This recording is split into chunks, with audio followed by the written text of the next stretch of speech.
Vyvrcholením reprezentačného zrazu je dvojzápas s Českou republikou. V prvom stretnutí začali slovenskí hokejbalisti lepšie, keď sa zásluhou nitrianskej dvojice Slovák Tron ujali vedenia 2:1.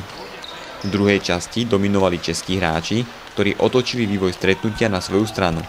V poslednej tretine hokejbalisti Slovenska opäť viedli, ale 4 minúty pred koncom stanovil hosťujúci Kubež na konečných 4:4. Bolo to stretnutie plné agresivity.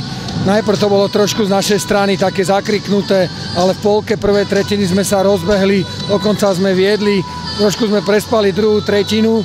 Potom sme si počas prestávky z druhej do tretej tretiny povedali, že proste máme na to, aby sme ten stav otočili.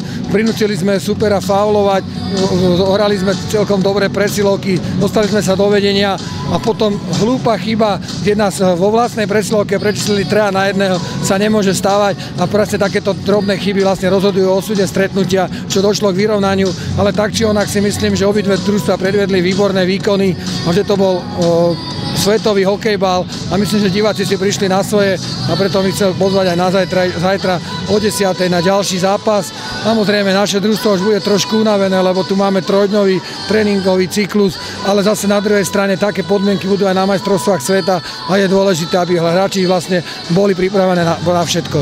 Určite budeme robiť zmeny v zostave, lebo dneska nehrali niektorí hráči, to znamená, dáme šancu ďalším, hlavne obrancom, ale v každom prípade myslím si, že tento systém agresívny s napadaním hráčov zatiaľ nie je treba meniť. Nakoniec dnešné stretnutie to len potvrdilo, že v podstate nič iné nám neostáva, len to hrať úplne naplno, agresívne, napadať systémom 2-1-2. Vtedy pnutíme supera aj chybám, aj faulom, a len to je cesta, ako uspieť na medzinárodnom poli. Myslím, že sme boli vyrovnaní super. Možno v niektorých momentoch sme boli určite lepšie ako Češi, len nepremeniali sme šance. Mali sme v tretej tretine asi dvakrát sme mohli dať do prázdnej brány, gól nedali sme. A Češi využívali také šance dneska, ktoré, ja neviem, ťažko sa to chytá. Oni to proste tráfali do takých miest, kde sa to nedá chytať.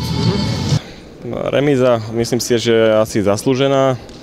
Začali sme tak vážnejšie, Češi na nás vyleteli, v prvú tretinu boli asi, tú prvú polku tretiny boli o niečo lepšie, ale potom sa to vyrovnalo a ináč výborný zápas.